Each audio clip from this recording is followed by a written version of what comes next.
Bismillahirrahmanirrahim.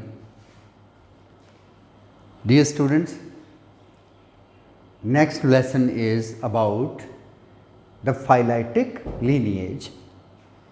Phyletic lineage हमारा अगला topic है इस चैप्टर में. फाइलेटिक वर्ड डिराइव हुआ है फाइलोजनी से, और फाइलोजनी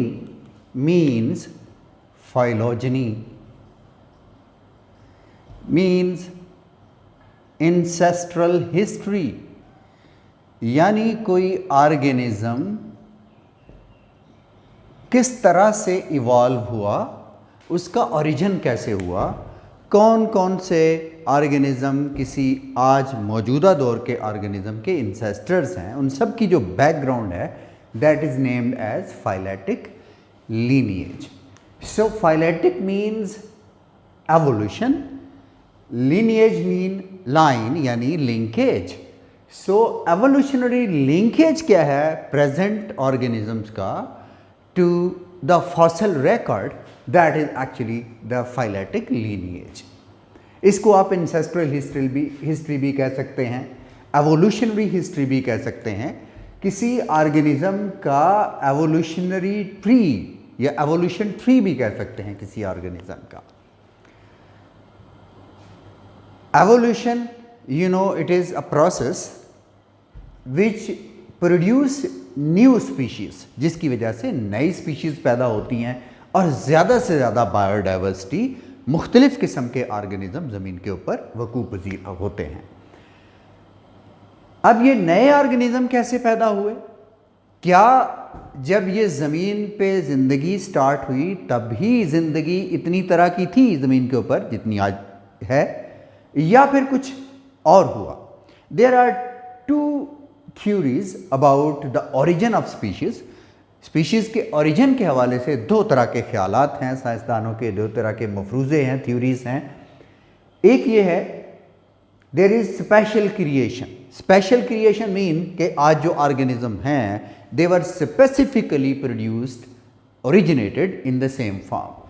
और दूसरी जो थ्योरी है वो डार्विन की थ्योरी है, थ्योरी ऑफ एवोल्यूशन जिसको हम कहते हैं.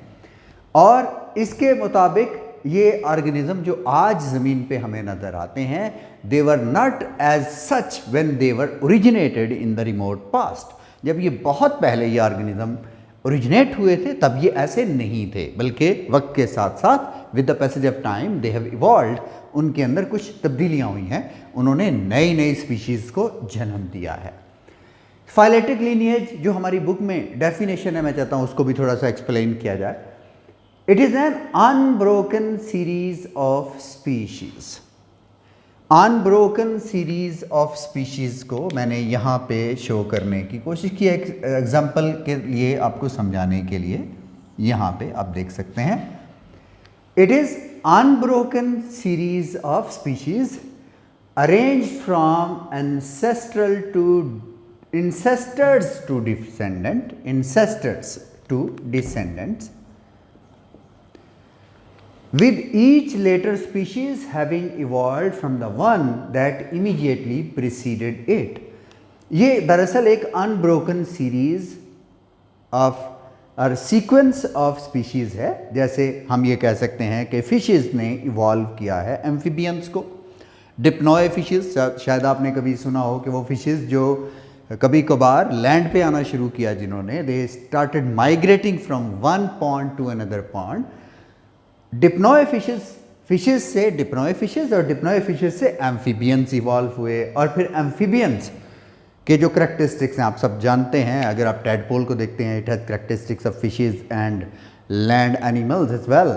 गिल्स होते हैं शुरू की ज़िंदगी में, बाद में लंग्स डेवलप कर जाते हैं. टेल और फिन्स होती हैं शुरू की ज़िंदगी में जो लॉस्ट हो जाते हैं बाद में, और जो है ना वो लिम्ब्स बाकायदा तौर पे डेवलप हो जाते हैं और टेल जो है वो ख़त्म हो जाती है. एम्फीबियंस ने फिर रेप्टाइल को जन्म दिया है. यानी जो रेप्टाइल्स हैं they were not originally created, rather they were evolve from amphibians. और जो रेप्टाइल्स हैं then they give rise to two types of animals, birds and mammals. इसको हम पैरेलल एवोल्यूशन भी कहते हैं। एवोल्यूशन के चैप्टर में नेक्स्ट ईयर इसको हम मज़ीद इंशाल्लाह डिटेल से डिस्कस करेंगे। लेकिन यहाँ पे सिर्फ आपको जो बात समझानी है कि here it is an unbroken series of species arrange from ancestor to descendants. ये फिशेस जो हैं ये इसके एम्फीबियंस के इंसेस्टर्स हैं, और एम्फीबियन जो हैं वो रेप्टाइल्स के इंसेस्टर्स हैं, और रेप्टाइल जो है वो बर्ड्स और मैमल्स के इंसेस्टर्स हैं। यानी हर स्पीशीज़ इस तरह से अरेंज की गई है एंसेस्टर से डिसेंडेंट की तरफ कि इसमें से हर जो लेटर स्पीशीज़ है that has been evolved the species that is immediately preceded, जो इससे पहले इमीडिएटली जो इससे पहले वाली स्पीशीज़ है उससे ये ओरिजिनेट हुई है। यानी बर्ड्स जो हैं वो कहाँ से ओरिजिनेट हुए हैं? रेप्टाइल से। अगर आप इनडायरेक्टली देखें तो बर्ड्स फिशेस से इवॉल्व हुए हैं। अगर आप कॉमन इंसेस्ट्री की बात करें, पीछे बैक हिस्ट्री में जाएं, इंसेस्ट्रल हिस्ट्री में, तो fishes are the remote ancestor of the birds, but immediate ancestor of the birds are reptiles. Immediate ancestor जो हैं वो रेप्टाइल्स हैं। So this is unbroken series of species arranged from ancestor to descendants, with each later species having evolved from the one that immediately preceded it. Now, because of this evolutionary history, हम ये जान सके हैं और जान सकते हैं कि कौन से ऑर्गेनिज्म ने किन ऑर्गेनिज्म को इवॉल्व किया है। हम फाइलेटिक लीनिएज देख सकते हैं। ये जो फाइलेटिक लीनिएज है इसको अगर हम एवोल्यूशन में स्टडी करेंगे तो हम कहेंगे there is paraphyletic lineage, there is polyphyletic lineage, there is monophyletic lineage, but that is not our topic. हम सिर्फ अपने सिलेबस तक अपने आप को महदूद रखने की कोशिश करेंगे। फाइलेटिक लीनिएज कब हम ड्रॉ कर सकते हैं, कब हम स्केच कर सकते हैं एक मुकम्मल तौर पे फाइलेटिक लीनिएज? जब हमारे पास complete record of ancestral history हो, यानी इंसेस्टर से डिसेंडेंट तक हमारे पास सारे फॉसल रिकॉर्ड हों एट डिफरेंट जियोग्राफिकल लेवल और जियोलॉजिकल टाइम चार्ट में हमारे पास ये मौजूद हों उनके फॉसल्स। फिर हर लीनिएज जो है अगर आप उसको पीछे देखें तो उसका एक कॉमन ओरिजिन है। अगर आप देखें बर्ड्स, रेप्टाइल्स और मैमल्स का कॉमन ओरिजिन कौन है जी? रेप्टाइल्स, मैमल्स और बर्ड का कॉमन ओरिजिन एम्फीबियन है। सो लेकिन हम ये एक मुकम्मल इसकी लीनिएज को नहीं कर सकते हैं क्योंकि कुछ फॉसल्स जो हैं वो मिसिंग हैं। और वो कौन से ऑर्गेनिज्म हैं जिनके फॉसल्स हमें नहीं मिलते? वो फॉसल्स हैं सॉफ्ट बॉडीड ऑर्गेनिजम्स के, which are most of the protist and some other invertebrate animals, जिनके सॉफ्ट बॉडीज़ की वजह से उनके जो फॉसल्स हैं वो प्रिजर्व नहीं हो पाए, उनके रेमिनेंट्स प्रिजर्व नहीं हो पाए, रॉक्स के अंदर फॉसल नहीं बन पाए। आज अगर हम देखें तो इस फाइलेटिक लीनिएज की वजह से बायोडाइवर्सिटी बहुत ज़्यादा है। ज़मीन के ऊपर बहुत मुख्तलिफ़ किस्म के ऑर्गेनिज़म मौजूद हैं।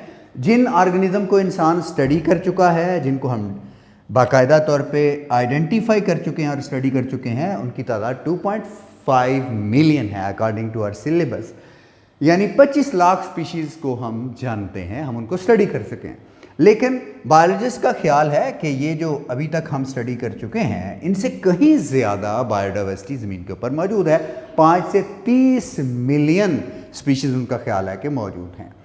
इस वक्त जो हम जिन ऑर्गेनिजम्स को आइडेंटिफाई कर चुके हैं, ये जो 25 लाख स्पीशीज़ को हम आइडेंटिफाई कर चुके हैं, उनमें से हम देखते हैं कि सबसे ज़्यादा जो एनिमल्स हैं वो इंसेक्ट हैं, which make up the total of all the organism on the face of earth 53.1%, 53.1%।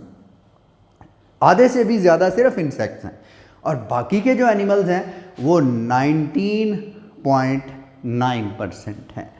यानी आप अगर देखें तो ज़्यादातर ज़मीन के ऊपर जो ऑर्गेनिज्म हैं दे बिलोंग टू एनिमेलिया, उनका ताल्लुक ज़्यादातर का एनिमेलिया के साथ है। फिर हम वस्कुलर प्लांट्स की अगर बात करें, यहाँ पे हम नॉन वस्कुलर प्लांट्स को एक्सक्लूड कर रहे हैं। वस्कुलर प्लांट्स जो हैं they are making up total of 17.6%, और उसके बाद जो फंजाई, एल्गी और प्रोटिस्ट हैं दे आर मेकिंग अप 9.4%। ये जो पॉइंट्स हैं ये बड़े इंपॉर्टेंट हैं for MCQs in board exam and in definitely UHS exam, वहाँ पे भी ये बहुत ज़रूरी है, इसलिए आपने इनको ज़रूर याद रखना है। Insects 53.1%, other animals 9.9%, vascular plant 17.6%, fungi, algae और प्रोटिस्ट जो हैं दे टोटली मेकअप 9.5%। ये जो आज के दौर के ऑर्गेनिज्म हैं हम उनकी बात कर रहे हैं। ये थी बच्चों फाइलेटिक लीनिएज। अगर आपको कोई पॉइंट समझ ना आया हो, if you need some more explanation you can write the comment in the video और उसको डेफिनेटली मैं आंसर करूँगा। जो हमारा नेक्स्ट टॉपिक है that is the biological method of study, how to solve the problems in biology. लेकिन मैं आज यहीं तक महदूद रखूँगा क्योंकि कुछ बच्चों ने मुझे कॉल करके और मैसेंजर पे मैसेजेस किए हैं कि sir your speed is great, तो कुछ ज़्यादा स्पीड से आप चल रहे हैं तो थोड़ा सा स्लो रखिए, इसलिए मैं आज यहीं तक महदूद रखता हूँ। अल्लाह हाफ़िज़।